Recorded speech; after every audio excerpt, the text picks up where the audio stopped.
अमित सूर्यवंशी के YouTube channel free acting classes में आप सबका स्वागत है। प्रिय स्टूडेंट्स, शिष्यों, दोस्तों, मित्रों, भाइयों, सखा, सहोदरों, मैं अमित सूर्यवंशी यूट्यूब के माध्यम से उन तमाम बच्चों को फ्री में एक्टिंग की शिक्षा देने का प्रयास कर रहा हूं जो बच्चे ट्रेनिंग इंस्टीट्यूट में भरपूर अमाउंट नहीं भर पाते हैं, उनके डिमांड पूरी नहीं कर पाते हैं।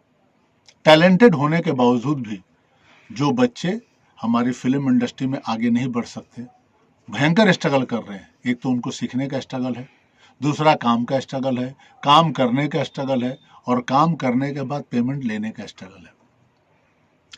अगर वो काम सीख जाए तो मेरा दावा है, मेरी गारंटी है कि जहां जहां वो ऑडिशन देंगे वहां पे उनका सिलेक्शन सबसे पहले होगा, क्योंकि मेरे सिखाने का स्टाइल कुछ अलग है। उन तमाम इंस्टीट्यूटों की तरह नहीं कि भीड़ जमा कर दिया, 10 लड़के हो गए, 10 लड़कियां हो गए, हा हा ही हू किए, 2-3 महीने टाइम पास किया, आराम से 2 लाख 2.5 लाख ले लिया, और उसके बाद जब बच्चे सर्टिफिकेट लेकर के वहां से निकलते हैं, क्योंकि काम की गारंटी तो इंस्टीट्यूट वाले दे भी नहीं सकते, जब वो निकलते हैं तब असली प्रैक्टिकल ग्राउंड पे जब आते हैं तब उनको पता चलता है कि ओ माय गॉड, 3 महीना टाइम पास हुआ, हमने कुछ सीखा ही नहीं। 3 महीना, 6 महीना, 9 महीने, जो भी कोर्स का उनका लिमिट है। लेकिन इस यूट्यूब के चैनल के माध्यम से मैं आप लोगों को एक फ्री में शिक्षा देने का प्रयास कर रहा हूं, तो जितना मैक्सिमम लोग ज्वाइन करें, इसका लाभ उठाएं। तो दोस्तों, मैंने पहले बताया था 4 दिन का क्लास ऑलरेडी मैं कर चुका हूं। पहले मैंने एक अपना इंट्रोडक्शन दिया था, फिर आप लोगों को एक्टिंग की परिभाषा बताई थी कि acting is the reflection of life, different circumstances, situations and position. बेहतर हो आप लोग कागज कलम उठाएं, एक डायरी ले लीजिए, एक पेन ले लीजिए, और जो मैं बोलता जाऊं अब से लिखना शुरू करिए, क्योंकि लिखेंगे तो आपको याद करने में बहुत सुविधा होगी। तो सबसे पहले आप सब लिखिए एक्टिंग की परिभाषा। Acting is the reflection of life under different circumstances, situations and positions. I repeat, acting is the reflection of life under different circumstances, situations and positions. अब ये हो गई परिभाषा, इसको आप लोग पहले लिख लीजिए, वीडियो को पॉज कीजिए, करने के बाद इसको लिख लीजिए और फिर कंटिन्यू करिए।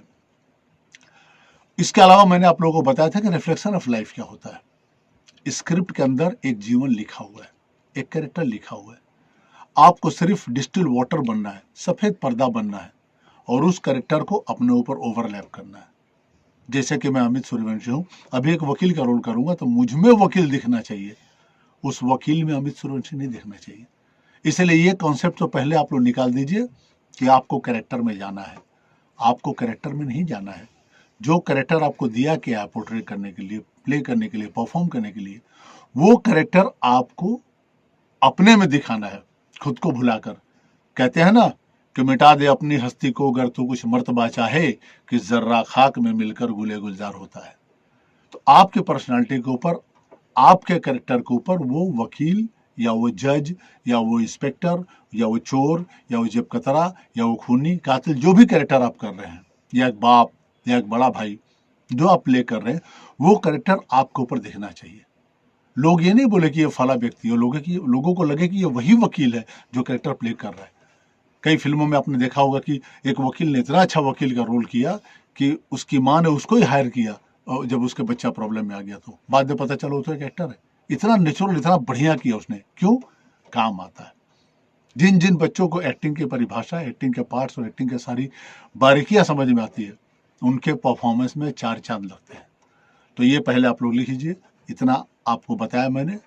एक्टिंग की परिभाषा, रिफ्लेक्शन ऑफ लाइफ, ये पूरा आप लोग अपने डायरी में उतार लीजिए, उसको बार बार पढ़िए, 2-4 पढ़िए, क्योंकि ये बेसिक चीज है। अगर ये आप लोग इनिशियली स्टेज पे समझ गए तो आपको आगे चल के बहुत फायदा होने वाला है। Don't be bore. अरे सब समझिए कि बटन दबाओ, ठग से आपको मिल गया। रट के बोल देना एक्टिंग नहीं है। कई लोगों ने नियम बना लिया, आए 4 पन्ने का डायलॉग लिया, बोले, रट लिया, याद कर लिया, बोल दिया। That is not performance. उसको कॉपी कहते हैं, उसको रटंत विद्या घटंत बुद्धि बोलते हैं। कई लोगों ने मिमिक्री कर दी, इसकी उसकी आवाज निकाल ली, अपने आप को बहुत बड़ा एक्टर साबित कर दिया। मगर एक टाइम ऐसा आएगा जब वो शादियों के स्टेज परफॉर्मेंस तक ही रह जाएंगे, उसके आगे नहीं पाएंगे। ज्यादा से ज्यादा स्टैंड अप कॉमेडी कर सकते हैं, लेकिन एक्टर वो चीज नहीं होता है। एक्टर अपने एक्टिंग से लोगों को बताता है, लोगों को समझाता है, लोगों को कुछ दे के जाता है। इसलिए आज के लिए इतना ही। आप सब लोग इस चीज को, बारीकी को अपने डायरी में नोट करिए, इसको बार बार पढ़िए, 100 बार पढ़िए, क्योंकि इनिशियली अगर एबीसीडी आपसे छूट गया तो आगे चल के आप लोगों को और प्रॉब्लम आएगी, कंफ्यूजन होगा, बोरियत होगी। दो बातें होगी, या तो आप लोग एक्टिंग में भाग लेंगे या फिर भाग लेंगे। तो आज के लिए बस इतना ही। कल मैं आपको बताऊंगा कि सर्कमस्टांसेस, सिचुएशंस और पोजीशन क्या होती है। तब तक के लिए नमस्कार।